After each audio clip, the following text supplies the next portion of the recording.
Hello दोस्तों, आज हम आईएएस के एक ऐसे क्वेश्चन को सॉल्व करेंगे जिसको 90% लोग मैक्सिमम गलती कर देते हैं। और ये क्वेश्चन बहुत ज्यादा सरल है और ये क्वेश्चन 2006 में 20 मार्क्स का आया हुआ था। तो चलिए हम इस क्वेश्चन को देखते हैं। इस क्वेश्चन में क्या है ना, एक गियर ट्रेन पर क्वेश्चन रिलेटेड है और इसमें बहुत छोटी सी चीज बोली गई है, ny/nx x लेस देन 1/12 और हमें नंबर ऑफ टीथ जो है ना वो इक्वल दिए गए हैं। लेकिन तब भी क्वेश्चन को बहुत सारे लोग गलती कर देते हैं। तो चलिए आइए समझते हैं इस क्वेश्चन को क्यों गलती करते हैं। ठीक है, मेरा नाम है आयुष कोचिया, मैं एनटीपीसी लिमिटेड में काम, गेट के थ्रू बहुत सारी आईआईटीज में सिलेक्शन हो गया था, लेकिन मैं फाइनली एनटीपीसी को ज्वाइन कर लिया हूं। आइए हम चलते हैं इस क्वेश्चन को सॉल्व करते हैं। तो सबसे पहले हम क्वेश्चन को पढ़ते हैं। क्वेश्चन में लिखा हुआ है an intermediate parallel shaft Z, an intermediate parallel shaft Z is used for gearing together two shafts X and Y which are coaxial.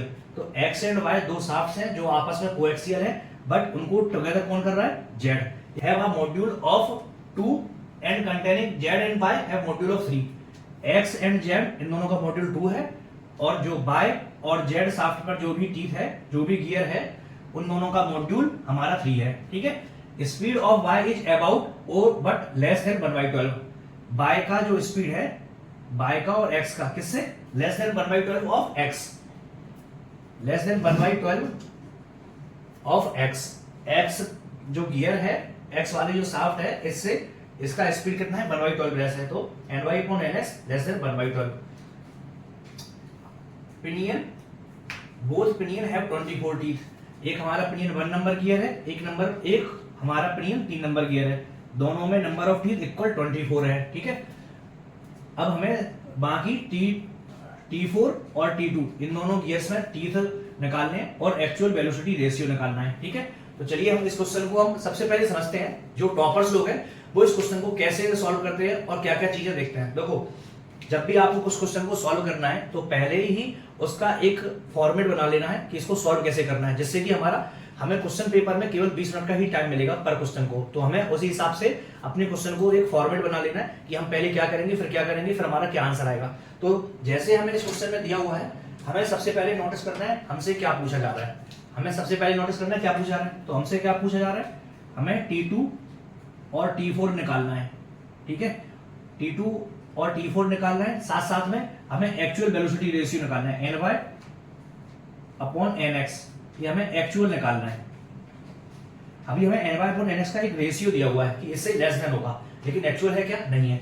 तो हमें ny/nx निकालना है और T2 T4 निकालना है। तो हमें कैसे निकालेंगे? हमें मॉड्यूल दिया हुआ है इनका।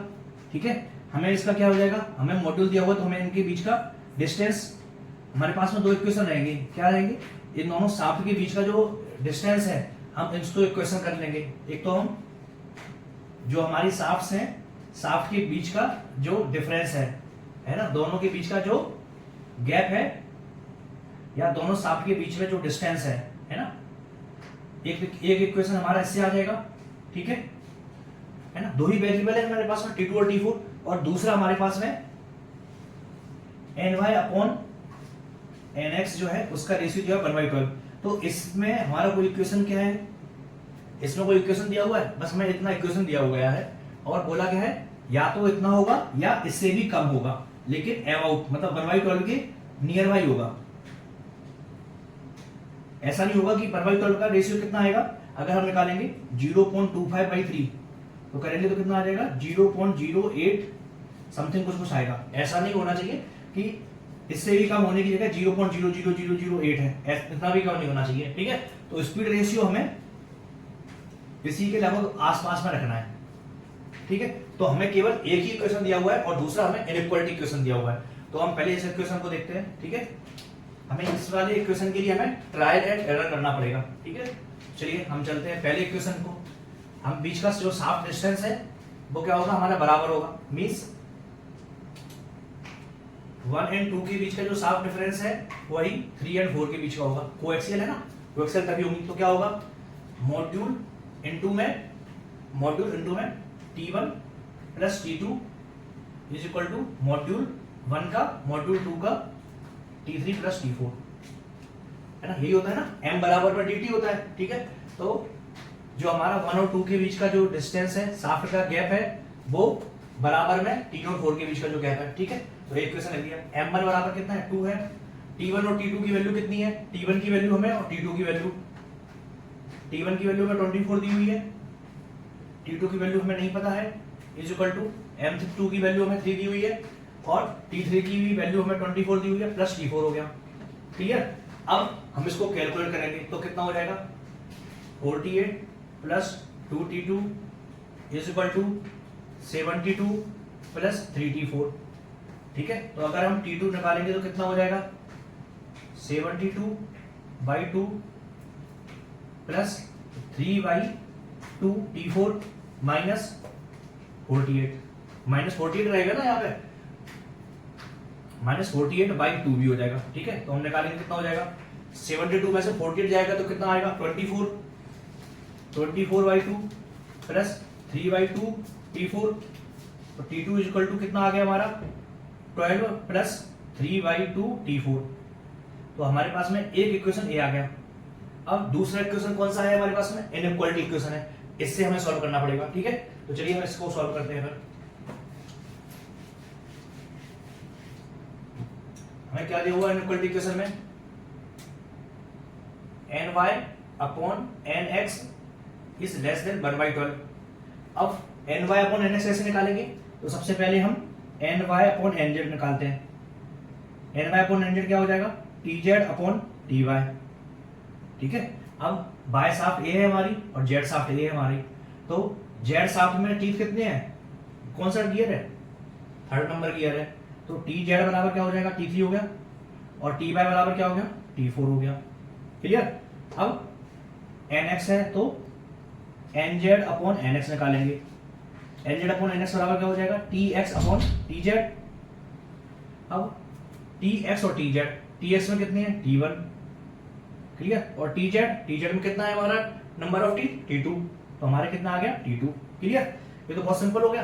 अब ny/nx यहाँ पे ले लेंगे, कितना हो जाएगा, T1 into T3/T2 into T4 less than 1/12। हो गया सिंपल। ये 20 मार्क्स का क्वेश्चन है और हमें एक रेशियो ए आ गया, दूसरा हमने ए निकाल दिया। ठीक है, अब 24 क्रॉस 24 हो गया, यहाँ पर T1 T3 की वैल्यू होगी, T2 बराबर कितना है, 12 plus 3/2 T4 into T4 less than 1/12।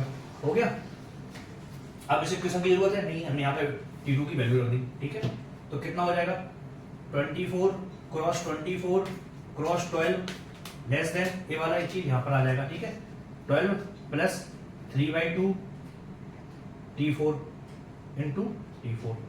ठीक है, अगर हम इक्वेशन को पलट देंगे तो क्या हो जाएगा, 3/2 T4 का square plus 12T4 greater than 24 cross 24 cross 12 हो जाएगा। अब 3/2 है तो हम सभी जगह 2/3 का मल्टीप्लाई कर देते हैं, कितने का, 2/3 का यहाँ पर भी और 2/3 का यहाँ पर भी। ठीक है, कितना हो जाएगा, T4 का स्क्वायर प्लस 12 कितना हो जाएगा, 8T4 ग्रेटर देन 24 क्रॉस 24, यहाँ पर ये गया 4 हो गया और ये 8 हो गया। ठीक है, हो गया हमारा। अब हम इस इक्वेशन को अगर हम ऊपर लिखें फिर से तो क्या हो जाएगा हमारा, इक्वेशन बहुत सिंपल है। ठीक है, तो T4 का square plus 8T4 minus 24 cross 24 cross 8 और ग्रेटर देन 0, ये हो जाएगा। अब हम क्या ले सकते हैं, T4 का स्क्वायर प्लस 8T4। अब हम इसके क्या कर लेते हैं, फैक्टर कर लेते हैं। ठीक है, इसका हम अगर फैक्टर करेंगे तो कितना हो जाएगा, 8 इंटू में 3, 24 को 8 इंटू 3 कह सकते हैं, इंटू 8 इंटू में 3 इंटू में 8 इंटू में 8 हो गया। तो हम क्या ले सकते हैं, 8 इंटू में 9 और इंटू 8 इंटू में 8। देखो अगर हम ये दोनों फैक्टर ले लें तो क्या हो जाएगा, एक हमारा 72 हो गया और एक हमारा 64 हो जाएगा आंसर। तो हम इसको क्या ले सकते हैं, फिर हम 72T4 minus 64T4 minus 24 cross 8 greater than 0 हो जाएगा। तो T4 plus 72 into T4 minus 64 greater than 0। ठीक है, हो गया हमारा। बस अब हमें इक्वेशन निकालना है। तो ये बात, इससे वैल्यू कितनी आएगी, इससे वैल्यू तो नेगेटिव आएगी, है ना, इससे वैल्यू क्या आएगी, नेगेटिव आएगी, तो ये तो हो नहीं सकता है। लेकिन इस वाले से क्या हो जाएगा, T4 ग्रेटर देन 64 आ जाएगा, आ जाएगा। मींस जो T4 की वैल्यू है, T4 में नंबर ऑफ टीथ 64 से ज्यादा होनी चाहिए। यही क्लियर हुआ हमें। चलो अब हम इससे आगे निकालते हैं।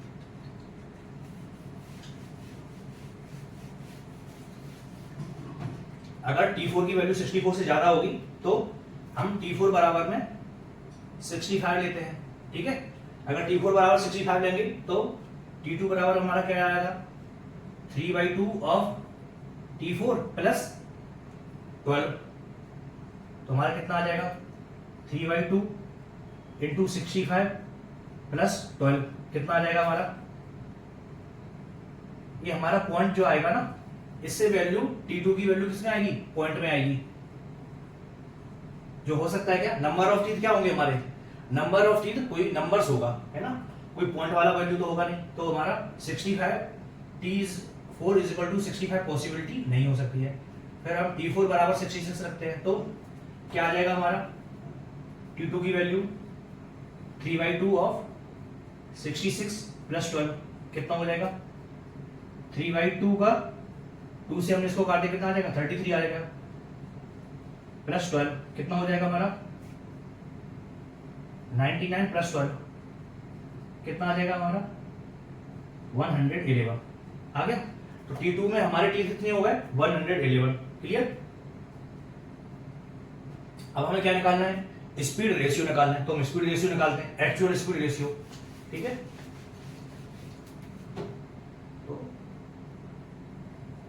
Actual speed ratio, actual speed ratio निकालेंगे तो कितना आ जाएगा, कितना हो जाएगा हमारा, T1 into T3 upon T4 into T2, यही हो गया था, तो हमने यही लिख दिया।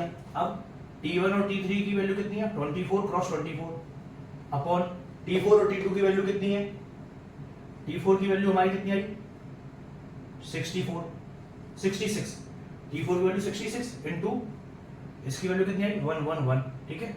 तो हम फाइनली कैलकुलेट करेंगे तो कितना आएगा,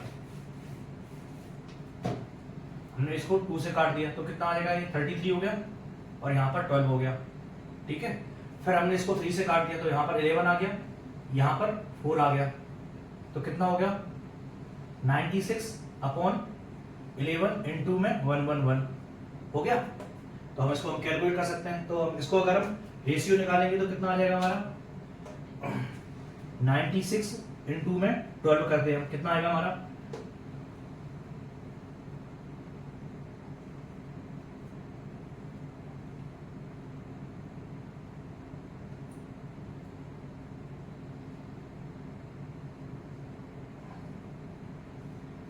हमारा रेशियो कितना आएगा, 115, ठीक है।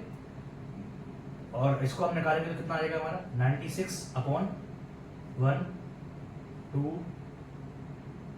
2 1, ठीक है, 96 अपॉन 1 2 2 1, ठीक है। और यहां पर कितना आ रहा है, 96, अगर हम 96 इंटू में 12 हमने निकाल दिया, इतना है, और 96 अपॉन ए आ रहा है, तो कौन सी वैल्यू बड़ी है, कौन सी छोटी है, कौन सी वैल्यू बड़ी है, ए वाली वैल्यू बड़ी है, ठीक है। तो 96 अपॉन 96 इंटू में 12, ये क्या है, बड़ी है, किससे, इससे, एक्चुअल स्पीड रेशियो, ये हमारी एक्चुअल स्पीड रेशियो है ना। तो इसकी वैल्यू हमने कितनी आ गई, 1/12।